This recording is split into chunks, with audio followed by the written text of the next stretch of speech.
Then Jesus said to him, See that you don't tell anyone, but go show yourself to the priest and offer the gift Moses commanded as a testimony to them.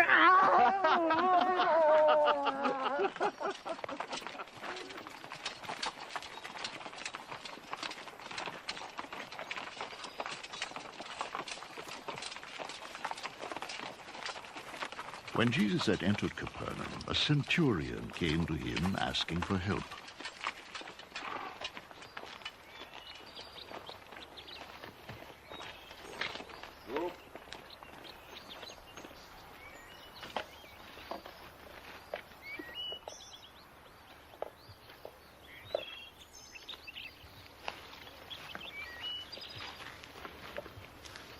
Lord, he said, my servant lies at home paralyzed and in terrible suffering. Jesus said to him, I will go and heal him. The centurion replied, Lord, I do not deserve for you to come under my roof. But just say the word and my servant will be healed. For I myself am a man under authority, with soldiers under me. I tell this one go and he goes, that one come and he comes. I tell my servant do this and he does it. When Jesus heard this, he was astonished and said to those following him, I tell you the truth, I have not found anyone in Israel with such great faith.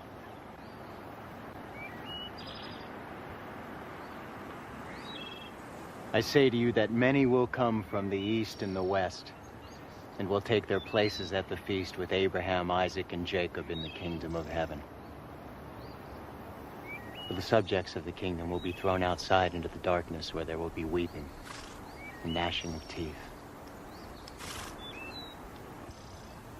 Then Jesus said to the centurion, Go. It will be done just as you believed it would.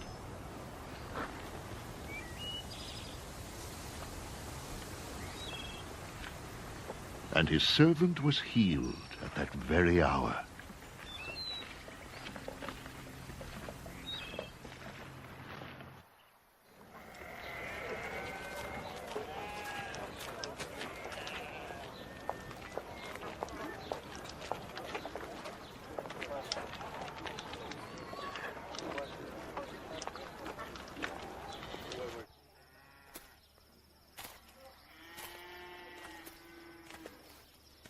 When Jesus came into Peter's house, he saw Peter's mother-in-law lying in bed with a fever.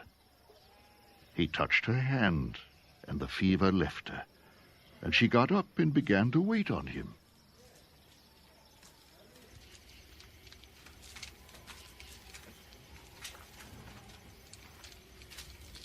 When evening came, many who were demon-possessed were brought to him, and he drove out the spirits with a word and healed all the sick. This was to fulfill what was spoken through the prophet Isaiah. He took up our infirmities and carried our diseases.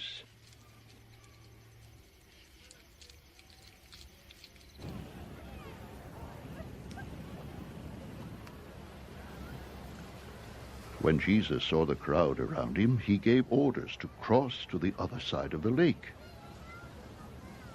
Then a teacher of the law came to him and said, Teacher, I will follow you wherever you go.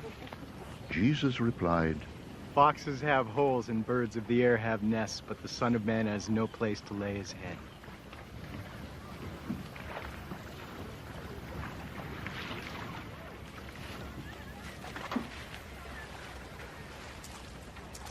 Another disciple said to him, Lord, first let me go and bury my father.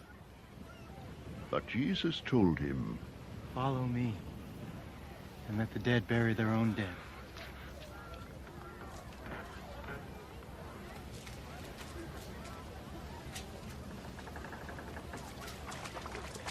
Then he got into the boat and his disciples followed him.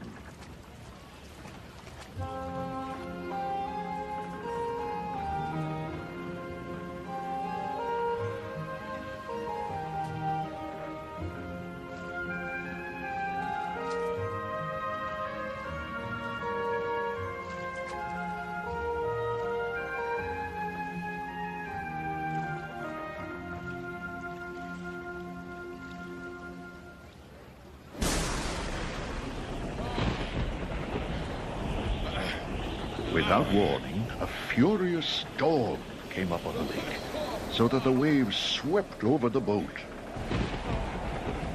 But Jesus was sleeping. The disciples went and woke him, saying, Lord, save us! We're going to drown!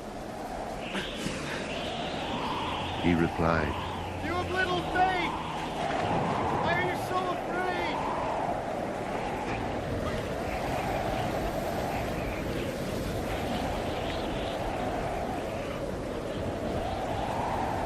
Then he got up and rebuked the winds and the waves. And it was completely calm.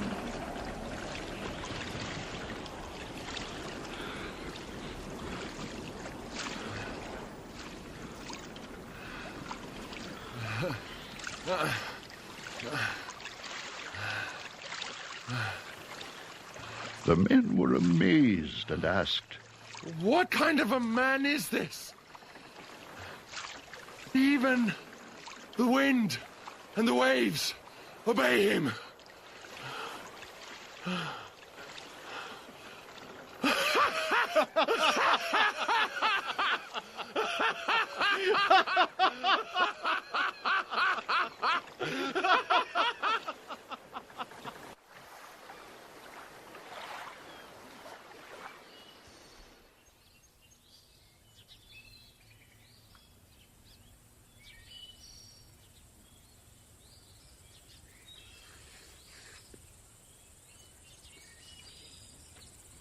When he arrived at the other side in the region of the Gadarenes, 2 demon-possessed men coming from the tombs met him. They were so violent that no one could pass that way. What do you want with us, Son of God? They shouted. Have you come here to torture us before the appointed time?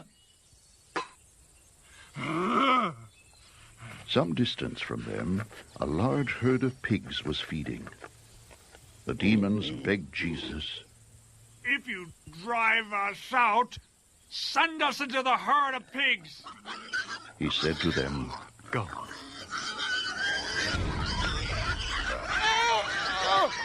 So they came out and went into the pigs, and the whole herd rushed down the steep bank into the lake and died in the water.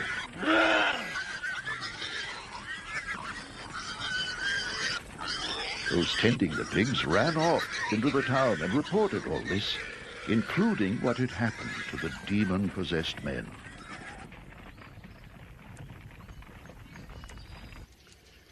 Then the whole town went out to meet Jesus, and when they saw him, they pleaded with him to leave their region. Jesus stepped into a boat, crossed over, and came to his own town.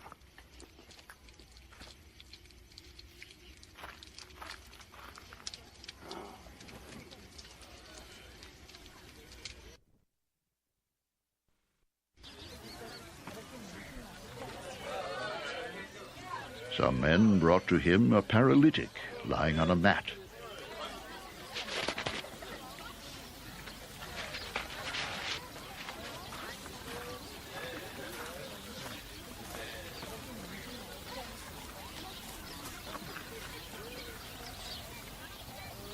When Jesus saw their faith, he said to the paralytic, Take heart, son, your sins are forgiven.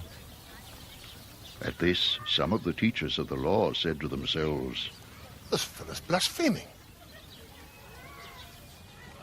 Knowing their thoughts, Jesus said, Why do you entertain evil thoughts in your hearts? Which is easier to say? Your sins are forgiven, or to say, get up and walk?